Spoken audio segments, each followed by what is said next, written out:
რა ვითარებაა დღეს ქართულ პოლიტიკურ ველზე? შენარჩუნდა თუ არა ორპოლუსიანობა და სად ხედავენ თავიანთ ადგილს პოლიტიკურ ველზე პარტიები, რომლებიც დღეს უკვე აქტიურ პოლიტიკაში გადადიან? 20 წუთი მემარცხენე ალიანსის ლიდერთან სოსო შატბერაშვილთან ერთად. ნამდვილად მინდა რომ ცოტა განსხვავებული ეთერი გამოგვივიდეს, მე გადავხედე თქვენ სხვადასხვა მედია საშუალებებში იყავით, გადავხედე თქვენს Facebook გვერდსაც და სხვათა შორის მინდა გითხრათ რომ ძალიან აქტიური page გაქვთ უკვე და მინდა ჩვენი საუბარი უშუალოდ შეეხოს თქვენს პარტიას, თქვენს პოლიტიკურ საქმიანობას.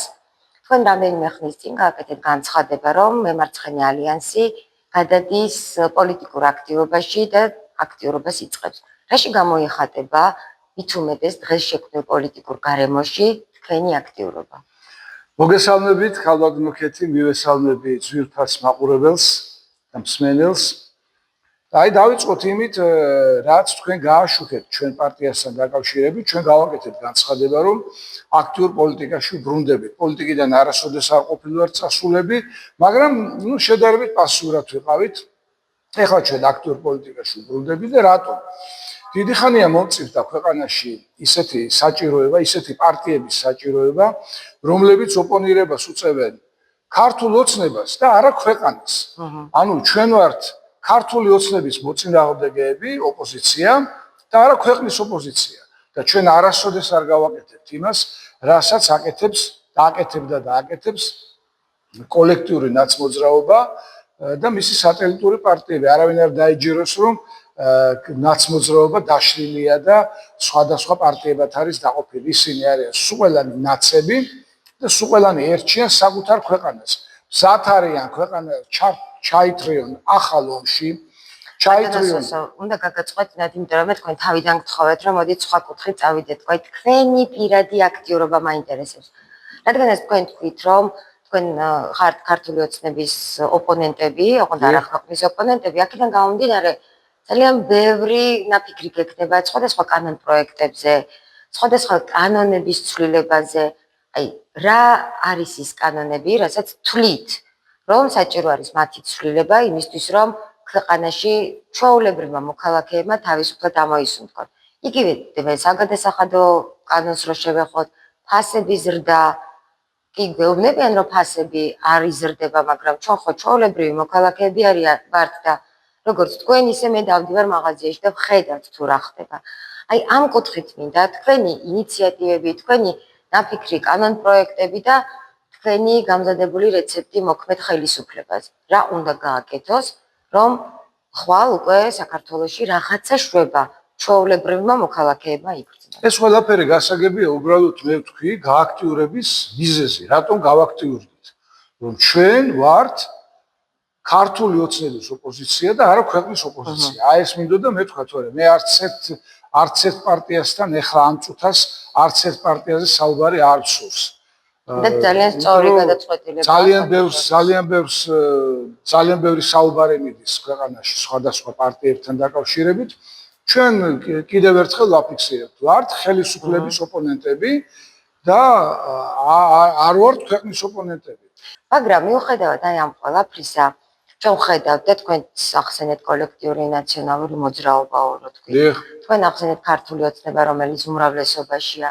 აი მაშინ ხომ არ აპირებთ თქვენ კიდევ სხვა პარტიების მოძებნას, იმიტომ რომ მარტო გიჭირდებათ ამის ყველაფრის გაკეთება, ხო?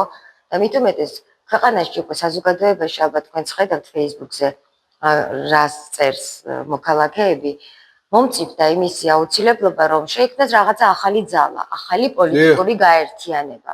ჩვენ ვნახეთ, რომ შეიქმნა სხვადასხვა პოლიტიკური გაერთიანებები, მაგრამ ერთმანეთთან კავშირი მაინც არ აქვს.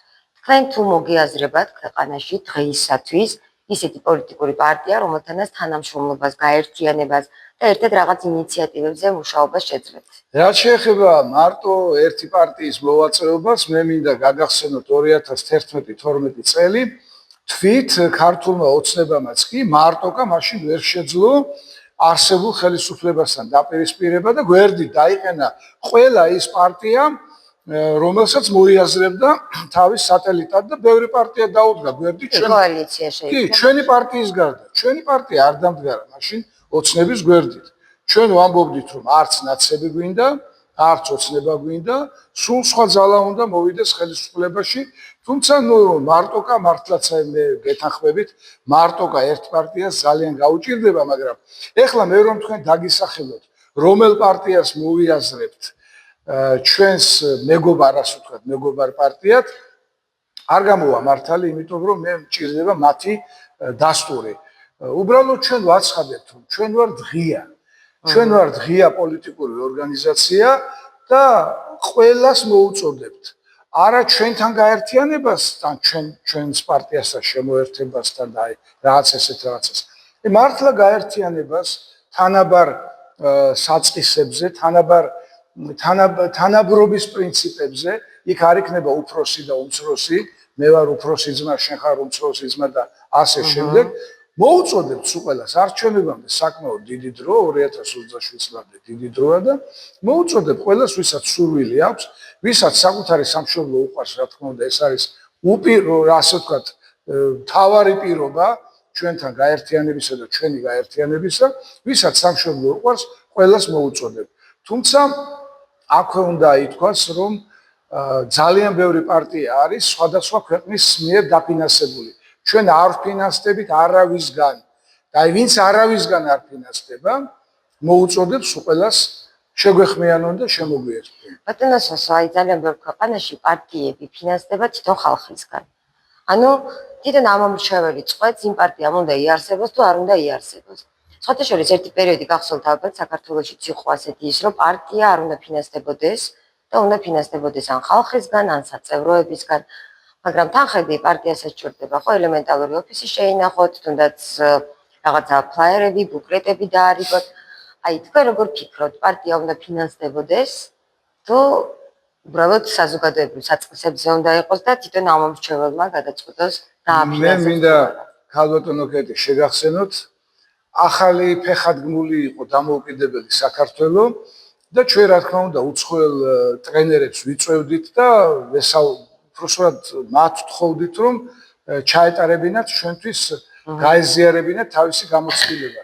და ერთი შემთხვევა მინდა გითხრათ და მაყურებელსაც უთხრა. მაშინ ჰოლანდიელები ყავდა ჩვენ ჩამოსული და ბაკურიანში იყო სემინარი. და ფინანსებზე ჩამოვარდა ზუსტად ლაპარაკი, უნდა ფინანსდებოდეს პარტია, საიდან უნდა ფინანსდებოდეს, როგორ უნდა ფინანსდებოდეს და მაშინ ამ ჰოლანდიელებმა ჩვენ ესეთი რამ გითხრეს. ფული პარტიისთვის ისევეა საჭირო, როგორც ახალშობილისთვის რძე. აი ახლა თქვენ თვითონ ახსენეთ ბუკლეტები, გაზეთები, სატელევიზიო რეკლამები, თან ერთი ტელევიზია ხო არ არის, უამრავი ტელევიზია. ელემენტარული მოძრაობა გჭირდებათ, რომ ამომრჩეველმა. რა თქმა უნდა, გარდა ამისა, ხალხთან შეხვედრა საჭირო. ელემენტარულად ხელფასი უნდა გადაუხადოთ ჩვენს აქტივისტებს, ან ხელფას თუ არ გადაუხდით, საკვების ფული მაინც უნდა მიწერო. წინასაარჩევნო კამპანიის დროს იulis და ბუკლეტებს დაარიგებს კარდაკარ ან გამოაკრავს პლაკატს და რაღაცა მას ელემენტარულად კვების ფული მაინც უნდა მისცედა ეს რო გადავამრავლოთ იმ რაიონებზე რამდენი რაიონიც არის საქართველოში გამოდის საკმაოდ სოლიდური თანხა პარტია უნდა ფინანსდებოდეს მაგრამ კაცრად კანონის ჩარჩოში აუცილებლად უნდა ფინანსდებოდეს ქართული ფულით ქართული ბიზნესით მოუწოდებ ქართულ ბიზნესს მოუწოდებ ქართულ ამორჩეველს ვისაც ამის საშუალება აქვს შემოგწიროს თანხები კანონის ფარგლებში ჩვენ არ გვინდა არც ტაივანიდან მოსული ფული არც ჩინეთიდან არც შეერთებული შტატებიდან არც ევროკავშირიდან არავისი ფული არ გვინდა არც მეზობლების აზერბაიჯანის თურქეთის და ასე შემდეგ არც ჩრდილოეთის მით უმეტეს რუსული ფული ჩვენ გვინდა მხოლოდ ქართული ბიზნესიდან შემოსული ფული და ეს ასეც უნდა იყოს ქართული ბიზნესი უნდა აფინანსებდეს ქართულ პოლიტიკას სხვანაირად შეუძლებელია და პოლიტიკა ფულის გარეშე მართლა როგორც ახალშობილი რძის გარეშე ის თქვენ ახლა ბიზნესს შეეხეთ და ძალიან მაინტერესებს როდესაც ქვეყანაში ძალიან ბევრი მცირე მეწარმე ძალიან ბევრი მეწარმე ფერმერი აი ამასეთ თავისუფალ ბიზნესმენთა ასოციაცია ყავდა სტუმრად მოსული ითხოვენ DGG-ს 100.000-იანი ზღვარის გაზრდა 300.000 ლარამდე. ანუ ფაქტიურად ამბობენ, რომ ეს მათ ბიზნესებს გადაარჩენს. ბატონოსო, თქვენ თუ გაქვთ რა ნაფიქრი საგადასახადო კანონებზე, კოდექსებზე, აი რას შეცვლით? თქვენ ამბობთ რომ მალე არჩევნები მოგვადგება ნუ 2027 მალეა, მალე. 2028-ში. 28-ია, ხო? კი ბატონო, 28-ში ძალიან მალე გაივის ეს წლები. თქვენ ამ პოლიტიკურ 27-ში ბოდიში, რატო შემეშალა, იცით? 27-ზე იყო ლაპარაკი, რიგარეში არჩევნები იქნება. 28-ში. მაგ კითხვამდეც მივალთ აუცილებლად და აი თქვენ ფაქტია მოგვევლინებით საარჩევნო სუბიექტად. აუცილებლად. ანუ თქვენ პროგრამაში უნდა იყოს აუცილებლად გათვლილი ეს საგადასახადო კანონები. აი რას შეცვლით? აი ახლა მოქმედი კანონები და რომელი კანონი გეჩვენება თქვენ ისეთი, რომელიც სასწრაფოდ არის შესაძლებელი და აი როგორ შეცვლით? ნუ დეგეგე რა თქმა უნდა დაიწიოს დაბლა, მაღალი მაინც გადასახადი და ბევრი ვერ წვდება ამას. და კიდევ ერთი როგორც ჩემთვის ცნობილი გახდა, მე ეს არ ვიცოდი, ადამიანმა რომ წამოიწყოს ბიზნესი და რაღაც აწარმოოს, აი ესეთი ის რო არის, აწარმოეს საქართველოში ესეთი კამპანია და ძალიან ტაშს უკრავს ხელისუფლება ამას. თურმე ნუ იტყვი და საქართველოში რომ რამე აწარმოო და რომ სუპერმარკეტებში დაარიგო 100,000 ლარია გადასახდელი დისტრიბუციისთვის და მე ვიკითხე არ მინდა ეს დისტრიბუცია, მე მაქვს ჩემი მანქანა და მე მინდა ნუ სუბუქ მანქანას არ გულისხმობ. რაღაცა მანქანა მაქვს, საბარგო მანქანა, ან თუ გინდათ სუბუქი მანქანა. მე მინდა რომ დავარიგო. არა, უფლება არ აქვს სუპერმარკეტს ჩაიბაროს საქონელი, თუ 100,000 არ არის გადახდილი დისტრიბუციაში. არის თუ არა ეს ზარცვა? აი ახლა კომისიის ხდომები რომ მიდიოდა სახელისუფლებო, ყველა ამბობდა რომ საზღვრიდან დახლამდე მიტანა ჯდება ძალიან ძვირი. ახლა არ მახსოვს ზოგი რა პროცენტს ამბობდა, ზოგი ნუ მაღალი პროცენტებია. აი ეს პროცენტი რომ დაიწიოს, ეს კანონები უნდა შეიცვალოს. და კიდევ ერთი კანონი, რომელზეც ჩვენ ნუ საგადასახადო ეს ცალკე, რომელზეც ჩვენ წლებია ვლაპარაკობთ, ეს არის საბაჟო კანონი. კი ბატონო. საბაჟო კანონი არის ნუ ყოვლა წარმოუდგენელი საქართველოში და რატომ? პროდუქტი, რომელიც იწარმოება საქართველოში, მაგალითად კიტრი, პამიდორი, კარტოფილი და ასე შემდეგ, სასოფლო-სამეურნეო პროდუქცია ძირითადად. ახლა ღვინო რა, რომელმა ქვეყანამ უნდა შემოიტანოს ჩვენი სამეზობლოება ღვინო, ჩვენ ღვინოს აჯობოს. მე ვამბობ აი კიტრი, პამიდორი, ბადრიჯანი, კარტოფილი და ასე შემდეგ. ნახეთ რა ხდება. თურქეთს მაგალითად აქვს თავისუფალი ვაჭრობის კანონი ჩვენთან და შეუძლია შემოიტანოს ირანსაც. შეუძლია შემოიტანოს არამც თუ საბაზრო ფასით, არამედ დემპინგური ფასებით საბაზროზე დაბალი ფასით შეუძლია შემოიტანოს და ქართველი მეწარმე კარგავს მოტივს იმისათვის, რომ მაგალითად პამიდორი მოიყვანოს. შემოდის ირანიდან კიტრი, მათ შორის კონსერვი და ქართულ კონსერვს ნუ მარნეულის ქარხანა კი აწარმოებს ესეთვის, მაგრამ მაინც კონკურენციას ვერ უწევს ირანიდან და თურქეთიდან შემოსულ დაბალ ფასიან პროდუქციას. აუცილებელია რომ რაც საქართველოში იწარმოება, მე ხომ არ ვამბობ ავტომობილებს ან სხვა რაღაცას, რაც საქართველოში იწარმოება, მასზე დაიდოს გადასახადი, საბაჟო გადასახადს ვამბობ, რომ საქართველოს პროდუქცია გაცილებით უფრო ხელსაყრელ პირობებში იყიდებოდეს, ვიდრე უცხოეთიდან შემოსული. აბა ჩვენ გავბედოთ და შევიტანოთ რა. ანუ ექსპორტსა და იმპორტს შორის ბალანსი უნდა იყოს. რა თქმა უნდა, ბალანსი უნდა იყოს, მაგრამ დასაწყისში მაინც ხელშეწყობითი უნდა იყოს ჩვენი ფერმერებისათვის, რომ სოფლის მეურნეობა დადგეს ფეხზე. ვარ ფიქრობთ, რომ აქ გვაქვს დავუშვათ არაპროფესიონალიზმთან საქმე. ჩვენ აუცილებლად მაგაზე მოგახსენე. ხელმძღვანელი, რომელიც არის მინისტრი, საერთოდ არ არის იმ განხრის. ამასთანავე ჩვენთან იყვნენ მოსული მეხორბლე ფერმერები, იყვნენ კიდე სხვა ფერმერი და მეწარმეები მოსულები და ზუსტად აი ეს თქვენს, რაც ახლა თქვენ თქვით, რომ კონკურენცია არის ძალიან ცუდი.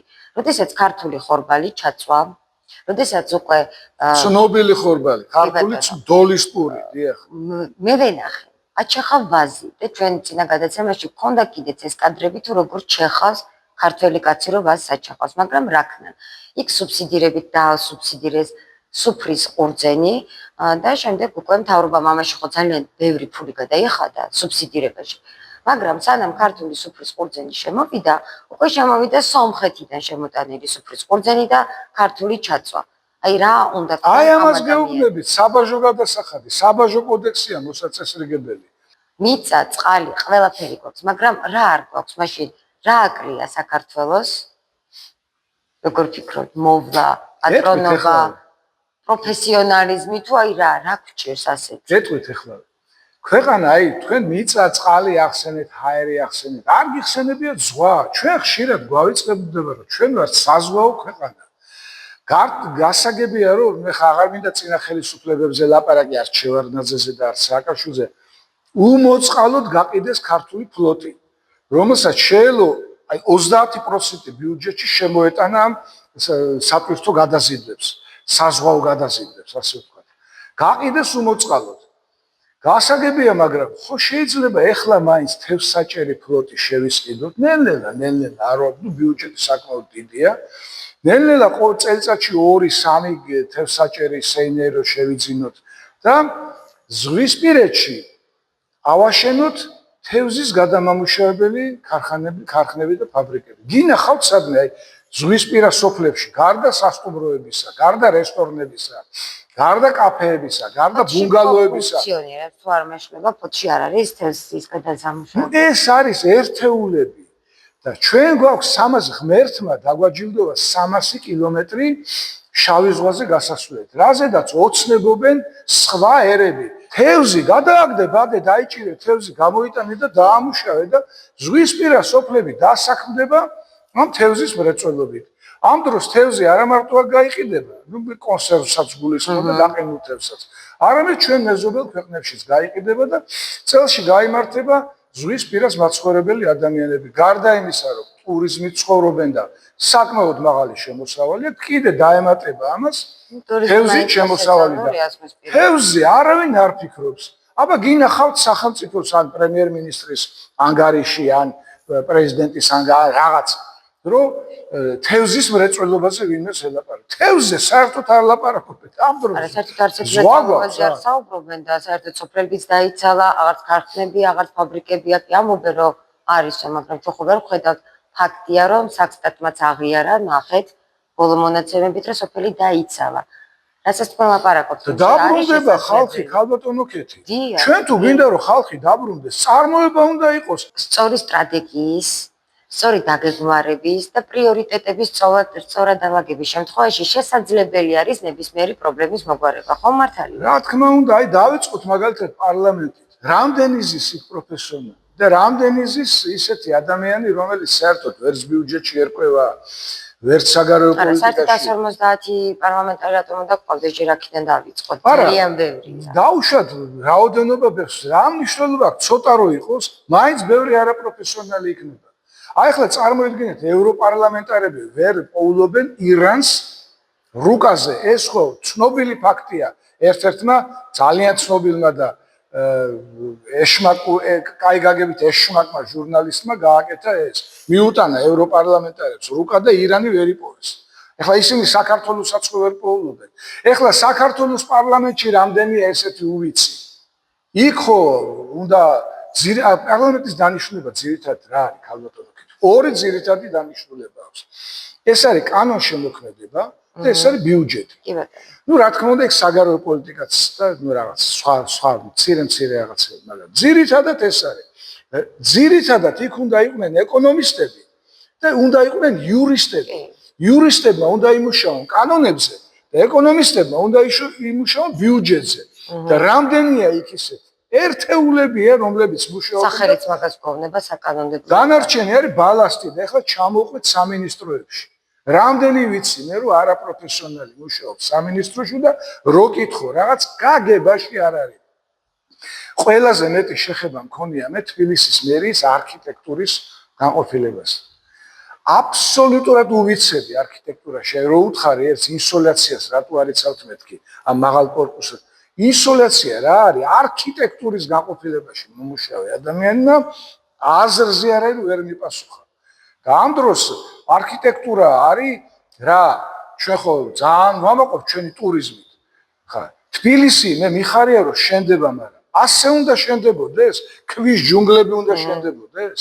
უკანონო ნებართვი. თუმცა აქვე მინდა ორიოდე სიტყვით თქვა კალაძეზე, რომ პარკებს და სკვერებს აკეთებს, რაც მართალია, მაგრამ შენობები შენდება ისე, რომ უჩრდილავენ ერთმანეთს და მზე არ მიდის და არ შეიძლება ჰაერი არ მოძრაობს, არ შეიძლება ვაკე ხო გადაიძეძვა. ეხლა გადმოვიდნენ საბურთალოზე.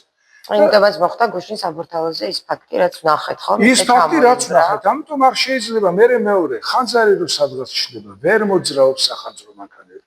პარალიზებულია ქალაქი, ვერ მოძრაობს სასწრაფო დახმარების მანქანები. ეს ყველაფერი მოსაგვარებელია. მეორე ეხლა მიიღეს კანონი 1 სექტემბრიდან დამოქმედდეს ხმაურის შესახებ. ხმაური რამდენი ხნის მიღებულია, თუმცა უკვე ეხლა მკაცრდება. მაგრამ მე მინდა შევახსენო აქედან უთხრა ჩვენ ხელისუფლებას. კანონის გამკაცრება კი არ არის აუცილებელი. ამოქმედება. შესრულება უნდა ასრულდეს. რაც გინდა, თუ გინდა დრაკონული კანონები და თუ არ ასრულდა ის, არაფერი თუ ის ქაღალდზე დარჩა, არაფერი აზრი არ. ძალიან ბევრი კანონია, რომელიც ქაღალდზეა ჯერჯერობით დარჩენილი. არაფერ არ შემიძლია ხა ბოლოსკენ წავიდეთ და რომ არ გკითხოთ რაღაც თქვენ ბიუჯეტზე ჩამოაყენეთ სიტყვა. თუნდაც ბიუჯეტი, ქვეყნის ბიუჯეტი, თბილისის მერიის ბიუჯეტი. მე სულ მაინტერესებს ხოლმე რომ ძალიან ბევრი ადამიანია, თუნდაც აი მრავალშვილიანი დედები, ამასაც სტუმრად ყავდა 10 შვილის დედა, რომელიც 60 კვადრატში ცხოვრობს და უკვე 14 წელია ქირით არის, თვითონ იხდის ქირას. ძალიან ბევრი გამოსახლების შედეგად დაზარალებული ადამიანები, რომლებიც ღამეს ათევენ ღიაცის ქვეშ. ბატონოსო, თქვა ხომ არ გაქვთ ასეთი რაღაცა ნაფიქრი, ან თქვენ როგორ ფიქრობთ? შესაძლებელი არის თუ არა ჩვენს ბიუჯეტს რომ შეუძლია, ეს ნამდვილად ვიცი, მაგრამ აი რატომ არ ვაშენებთ სოციალურ სახლებს, რომ ამ ადამიანებს თავშესაფარი გქონდეს, ღამის გასათევი გქონდეს, თუ მაინდა-მაინც უბემი რო გადაბრუნდება გზის ზებნა მერე უნდა დავიწყოთ. გვაქვს თუ არა ამის საშუალება და თქვენ გაქვთ თუ არა ამაზე კი, ამაზე ჩვენ ნაფიქრალი გვაქვს, ჩვენი პარტიის პროგრამაშიც ეწერა და აწირო გამოვაქვეყნებთ კიდე წინ წამოვწერთ ამ ამბავს. ეხლა პირდაპირ ეს სოციალური სახლი რო აშენდეს, ნუ ეხლა შენდება დევნილებისათვის ჩვენ და სამწუხაროდ, ანუ თავრობამ ხელი დაიბანა წინა აღიარდეს ეს უკვე რუსებმა დამოუკიდებელ ქვეყნებად და დაბრუნებაზე უკვე აღარ მიდის ლაპარაკი და მიდის მშენებლობა, მაგრამ ეხლა ნახეთ სოციალურ სახლებთან დაკავშირებით რა შეგვიძლია გავაკეთოთ. პირდაპირ სოციალური სახლები რო არ შენდებოდეს, ამისათვის საჭიროა დეველოპერებს დაუწესონ ესეთი შეღავათი სახელმწიფო. აი მიწის მიწა ხომ და იყიდონ და გადასახადი ხომ. აი მიწის გადასახადისში რაღაცა შეღავათი გაუწიონ და 5% ან 10% აშენებული, ცათამბჯენებს რო აშენებენ. აშენებული სახლების 5 ან 10% ზუსტად ვერ ვიტყვი, მოლაპარაკების თემაა. გადაეცეს ქალაქის მერიას. და ქალაქის მერიამ ეს უფასოდ უნდა დაურიგოს უბინაოებს. პირველ რიგში მე უბინაოები ვთქვი, პირველ რიგში, იმიტომ რომ უბინაო საქართველოში, უბინაო ადამიანი ეს არის ქვეყნის საშინელი შეურაცხყოფა, ისევე როგორც ნაგვის ხუთში რო იქეკებიან. სამწუხაროდ ძალიან დიდი შეურაცხყოფა არის. უნდა დაურიგდეს მათ და რა თქმა უნდა დემოგრაფიული მდგომარეობა თუ გინდა გავაუმჯობესოთ, 3 შვილი და იმის ზევით ვინც აყავს, რიგი უნდა და ეს ძალიან კარგი იქნება, რიგი თუ იქნება, რიგი უნდა დადგეს და ესენი უნდა დაკმაყოფილდეს. აი დამერწმუნეთ ძვირფასო ხელისუფალნო. არ არის საჭირო სოციალური სახლების შენება. აი დეველოპმენტებს რო აშენებენ 20 სართულიანებს და 30 სართულიანებს, 5% გამოართვით, ოღონდ ისე კი არა რომ გაძარცვოთ.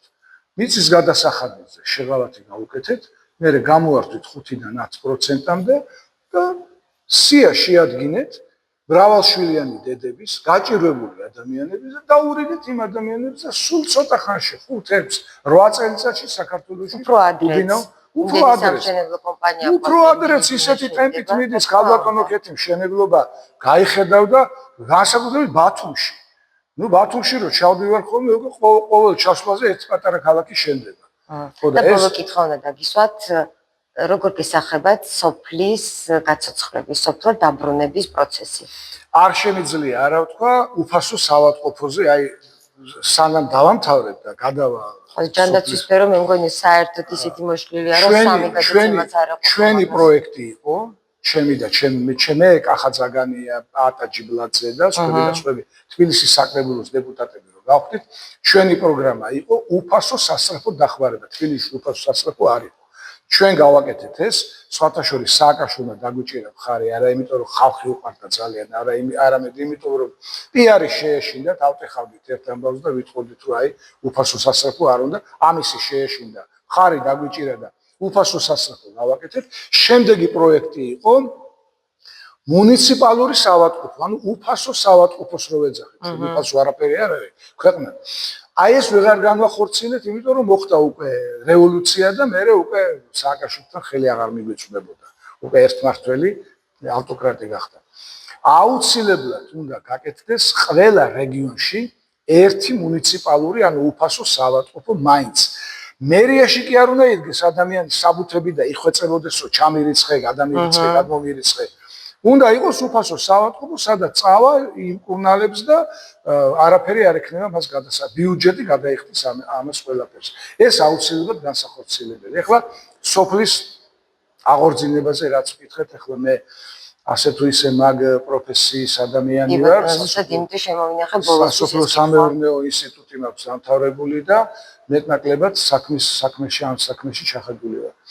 სოფლის მეურნეობა რაც არ უნდა ინდუსტრიული იყოს ქვეყანა, ასაღორძინებელი. აი ამერიკის შეერთებული შტატებია, იქაც კი, ასეთი ინდუსტრია და ასეთი მრეწველობა, სხვა ქვეყნებშიც კი აქვს უკვე ქარხნები. სოფლის მეურნეობას აქცევს უზარმაზარ ყურადღებას. ასევე იაპონია, რომელსაც ძალიან მცირე მიწავს. აბა ნახეთ, ბრინჯის მოყვანაზე რა მხელა თანხები იხარჯება და რა სუბსიდიები იხარჯება და არის კიდევაც ასე. იგივე ჩინეთი. ისრაელი საერთოდ მიწა. ისრაელში კომუნებია საერთოდ შექმნილი. საქართველოში იმისათვის რომ სოფელს დაუბრუნდეს სოფლელი, სოფლის მაცხოვრებელი, სულაც არ არის აუცილებელი პროპაგანდა და დაძალება. აი წადი სოფელში დაბრუნდი, აღორძინე. საჭიროა კიდევ ერთხელ ვიმეორებ. საჭიროა სასოფლო სამეურნეო წარმოების აღორძინება, რაც დავანგრიეთ. ჩვენი ხელით გავყიდეთ ყველაფერი. მთელი გურია, ქალბატონო ქეთი. დაფარული ყველა სოფელში იყო თითო ჩაის ფაბრიკა. ყველა სოფელში. მართალია, არ უშვებდნენ ხარისხიან ჩაის, მაგრამ გადახარისხე, გადაიარაღება მოხდებოდა. ქართული ჩაი და ხარისხიანი იყო. თავის დროზე თუ გახსოვთ, თქვენ ძალიან ახალგაზრდა ხართ, მაგრამ მე მახსოვს ვასილ ჟავანაძის დროს ქართული ჩაი ბევრად ჯობდა ინდურ ჩაის და ბევრად ჯობდა ჩინურ ჩაის. და აღარაფერს ვამბობ აზერბაიჯანულ ჩაიზე და კრასნოდარის ჩაიზე, იმას საერთოდ არავინ არ ყიდულობდა. მერე გააფუჭეს, მერე გეგმები რომ დაიმატეს. ყველა სოფელში იყო თითო ჩაის ფაბრიკა. ყველა სოფელში უნდა აღდგეს და თითო ჩაის ფაბრიკა უნდა იყოს, როგორც კახეთში არის, ყველა სოფელში თითქმის თითო ღვინის ქარხანა. კიდე ერთი პრობლემა, რომელიც ხელისუფლებამ ვერ გადაწყვიტა. ვერც ერთმა ხელისუფლებამ, ვერც კომუნისტურმა, ვერც ეროვნულმა და ვერც ვერავ. ეს არის სეტყვის პრობლემა. რატომღაც გონიათ რომ ამ რაკეტებს უშვებენ, სეტყვა არ მუშაობს ეს, არა, უშვებენ რაკეტას და მაინც ისეტყვენ. რა არის გამოსავალი? გამოსავალი არის ძალიან მარტივი, რაც გერმანიაშია, რაც ესპანეთშია. ბადეები. ბადეები უნდა იქნას გაშლილი. ნამდვილად შეიძინეს ბადეები, ხო პოქშე. რა თუნდა შეძენა ქალბატონო ქეთი, ელემენტარულად ვამბობ, ხალხი ხო გვინდა დასახლდეს. ქარხნები ვიყიდოთ, ასაწყობი ქარხნები იყიდება.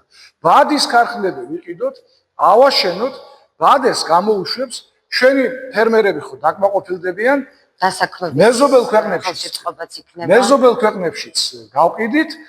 ჩვენი მოსახლეობა დასაქმდება და კიდევ ერთი შხამქიმიკატები მე მოვლილი მაქვს მთელი კახეთი ზუსტად აი ამ რთველის დროს და ყველა ამბობს რომ ინდოეთიდან შემოაქვს შხამქიმიკატები რომელიც არამსუ შველის არამედ წამლავს და აფუჭებს ვენახსო გამოუშვა ჩვენ თვითონ შხამქიმიკატები ქიმიური წარმოება იგივე ფაბრიკები ქარხნები მოვიტანოთ ავაშენოთ ავაწყოთ გამოუშვათ ხალხი დავასაქმოთ და ჩვენ ფერმერებს მივცეთ იაფასიანი შხამქიმიკატები, იაფასიანი ბადეები და გადარჩება პროდუქცია, სეტყვას ხალხი დაბრუნდება სოფელში. აი მე მაგალითად თბილისში ცხოვრობდი და სოფელ დილომში გადავსახლდი. ქალაქელები უკვე ისე ვართ, რომ სული გვეხუთება თბილისში და როცა შენი სახლი გაქვს, კარი გაქვს, ეზო გაქვს, ძაღლი ყავს, კატა ყავს, ძროხა ყავს, რა გინდა ქალაქში დაბრუნდი, იმუშავე და კარგად იცხოვრე, სოფელში ცხოვრებას რა ჯობია. ოღონდ კარგი პირობები უნდა გქონდეს. წყალგაყვანილობა, წყალარინებას რო ეძახიან, წყალი, კანალიზაცია, ინტერნეტი ყველგან უნდა იყოს. და სანამ იმ ფაბრიკებამდე და წარმოებამდე მივალთ, უნდა ვთქვათ, რომ ზოგიერთ სოფელში ჯერ კიდევ არ არის გაზი, ჯერ კიდევ არ არის წყალი, არ არის ინტერნეტი. და ზოგიერთ სოფელში ჩვენ გქონდა კიდეც ამაზე გადაცემა ტრანსპორტის დანიშვნას იხვეწება მოსახლეობა, რომ თუნდაც კვირაში ორჯერ, აი წარმოიდგინეთ ახლა, როდესაც მუნიციპალიტეტებიდან ბრუნდება უთვისებელი თანხები, ანუ იმ მუნიციპალიტეტის ხელმძღვანელობამ საერთოდ არ იცის თავისი მოსახლეობის გასაჭირი. როგორ შეიძლება დააბრუნო თანხა, როდესაც არ თხოვს ტრანსპორტი და ეს ადამიანები აბსოლუტურად მოწყვეტილები არიან ამ ყველაფერს. მადლობა თქვენ. საინტერესო საუბრისთვის. ესოდენ აქტუალურ თემებზე საუბრობთ. არ შემიძლია ხა მართლა არ თქვა რომ თქვენ რაც თქვით აბსოლუტურად გეთანხმებით რომ საჭირო არის ეს პატარა ქარხნების, ფაბრიკების, წარმოებების ამუშავება. ჩვენ ვიყავით სოფელ მერეთში, სადაც მოსახლეობამ გითხრა საოკუპაციო ზოლის სოფლებში რომ ხილი, როდესაც ხილის პერიოდია, მუხლებამდე ხელში დადიან და ნამდვილად ძალიან კარგი იქნება რომ ვინმე თუნდაც პატარა მინი გადამამუშავებელი საწარმო გააკეთოს, სადაც თვითონ ადგილობრივები დასახლდებიან და ხელნაკეთი ჭირი იქნება, კომპოტი იქნება თუ რაღაც სახლის იქნება. ბავშვის საჭმელი შეიძლება გაკეთდეს, წვენი შეიძლება გაკეთდეს, თუ იქნება კეთილი ნება და პოლიტიკური ნება. სწორედ ამიტომ, ჩემო ძვირფასო მაყურებლებო, ძალიან მალე გაივლის ეს წლები, ადამიანური არჩევნების წინაშე დავდგებით თუ გეგმიური არჩევნების წინაშე, ნებისმიერ პარტიას, ნებისმიერ პოლიტიკოს, რომელიც თქვენთან მოვა და თავის პროგრამას წარმოგიდგენთ, დაუსვით მხოლოდ ერთი კითხვა: როგორ გააკეთებს ამას ყველაფერს?